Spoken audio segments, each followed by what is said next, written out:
نحمدہ ونصلی علی رسولہ الکریم اما بعد بسم اللہ الرحمن الرحیم فیہا یفرق کل امر حکیم۔ اس آیت مقدسہ کے متعلق مختلف مفسرین کرام نے ارشاد فرمایا ہے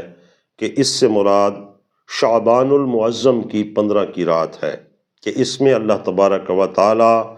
اگلے سال کے سارے معاملات اپنی مشیت کے ساتھ اور اپنے حکم کے ساتھ فرشتوں کے حوالے فرماتا ہے۔ اس پہ کافی احادیث طیبہ بھی ہیں۔ حضور سید عالم صلی اللہ تعالیٰ علیہ وسلم جس طرح سارا شعبان المعظم عبادت میں گزارتے تو خصوصاً اس مبارک رات میں اللہ کی حمد و ثنا، عبادت، تلاوت قرآن میں گزارتے تھے۔ اور اسی کے متعلق احادیث طیبہ میں کثرت سے ہے کہ اس میں اللہ تبارک و تعالیٰ کثیر گناہ گار لوگوں کی بخشت فرماتا ہے، مغفرت فرماتا ہے، جس طرح کہ یہ حدیث پاک حضرت ابو موسیٰ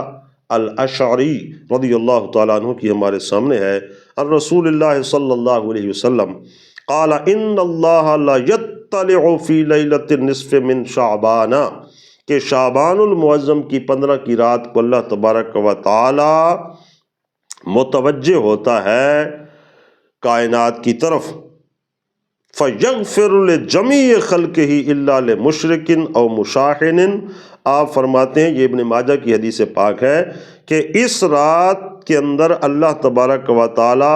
متوجہ ہوتا ہے اور تمام مخلوقات کے گناہ گاروں کی بخشش فرماتا ہے سوائے مشرک اور کینہ پرور کے،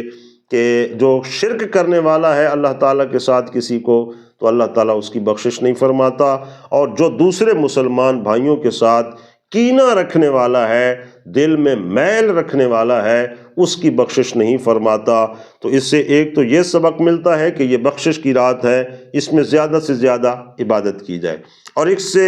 دوسرا سبق حدیث پاک سے یہ ملتا ہے کہ کبھی بھی یہ دو بڑے جرم جو ایسے ہیں کہ جن کو اللہ تعالیٰ اتنی بڑی بخشش والی رات میں بھی بخش نہیں دیتا،